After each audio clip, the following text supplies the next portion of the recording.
I didn't pick the title, Janet did. Must attend events, insider insights on where to be and why.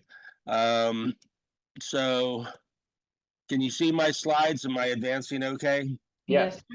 All right, so we all know this. One size does not fit all.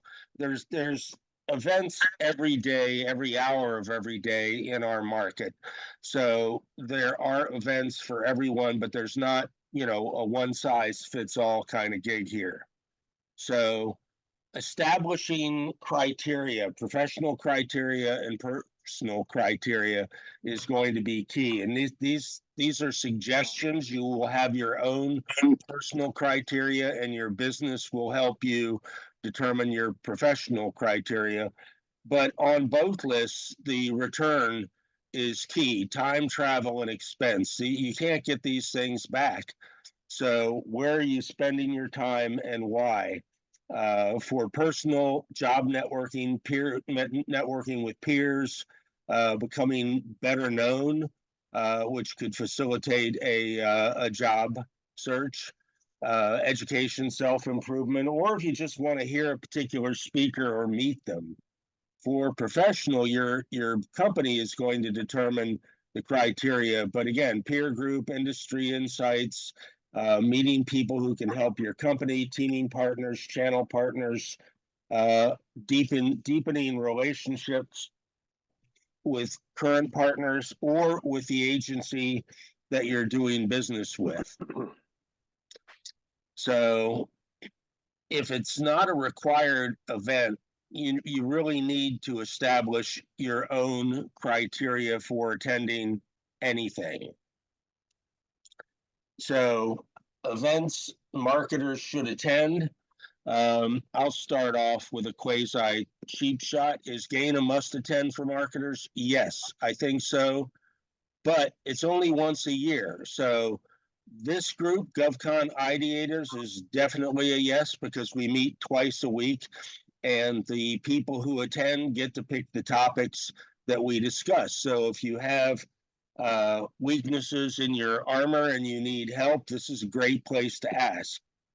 CBDA, the Capital Business Development Association, they have live events and online events. I've attended a few.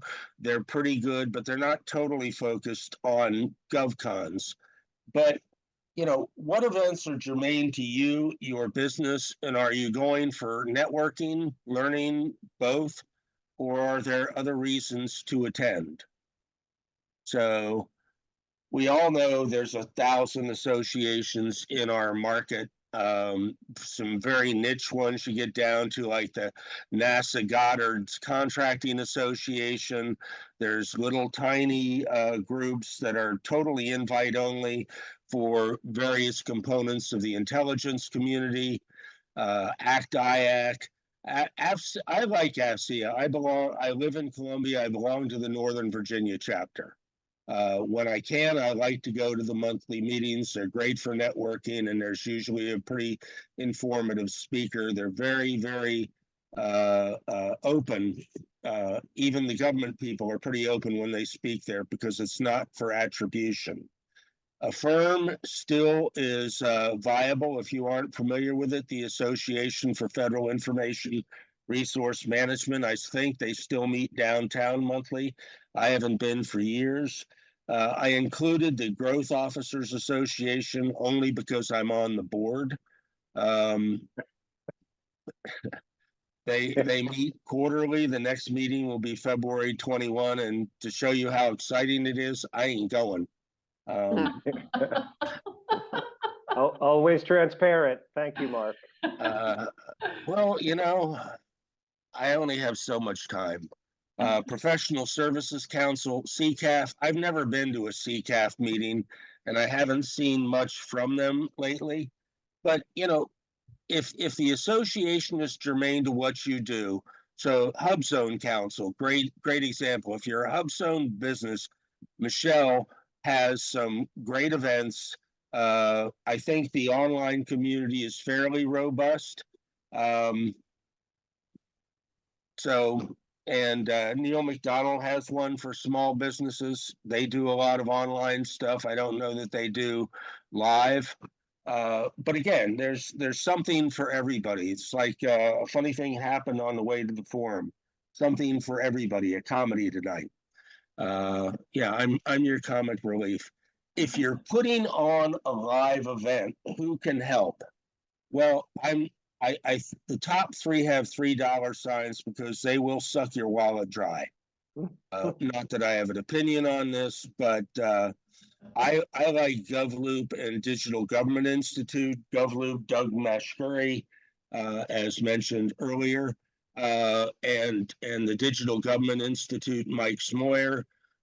They can help you put on a live event. Both of them are wired into the community at the same level or higher level than Scoop and O'Keefe. Well, I don't know about Scoop. Goldie knows all the CIOs. I'm not a fan of the Scoop events because I view them as People Magazine photo ops. You're not meeting program managers and line managers like you do at like DGI's 930 Gov that happens every August or September. But you have to determine what you're paying for. Okay?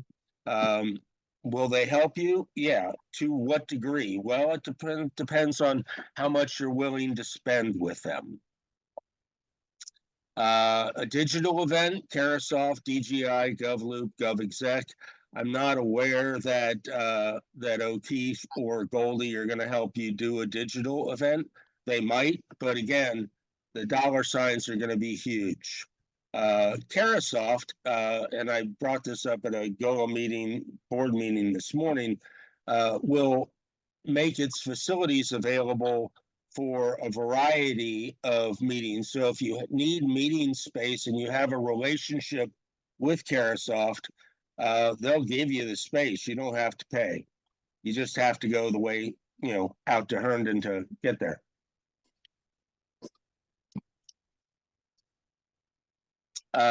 But there's always a few others, right? GovCIO Media and Research. I went to a couple of their events last year. They're quite good.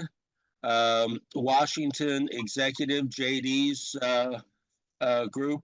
I think their events are like private for their members. I've never been to one, but I love JD's lists, his people to watch lists. And I have a slide on him in just a sec. Potomac Officers Club, Jim Garretson's thing. They have their networking and educational forums. The difference between these three is sorry about that. Wasn't done there. GovCIO usually offers continuing professional education. So if it's a mix, if it's Govies and industry, the Govies are going for the education and the CPEs. So you'll probably meet some good folks there. Potomac Officers Club, you're just going to be networking with your BD peers. And if you're really, really lucky, you might meet the speaker, but probably not. Washington Tech's power breakfasts, I think, are great. They're very topic specific, and they're usually pretty well attended. The cool thing about Wash Exec and JD are they have 27 different committees, including the Marcom committee. And I've been trying to weasel my way to speak at their Marcom committee. We'll see what happens.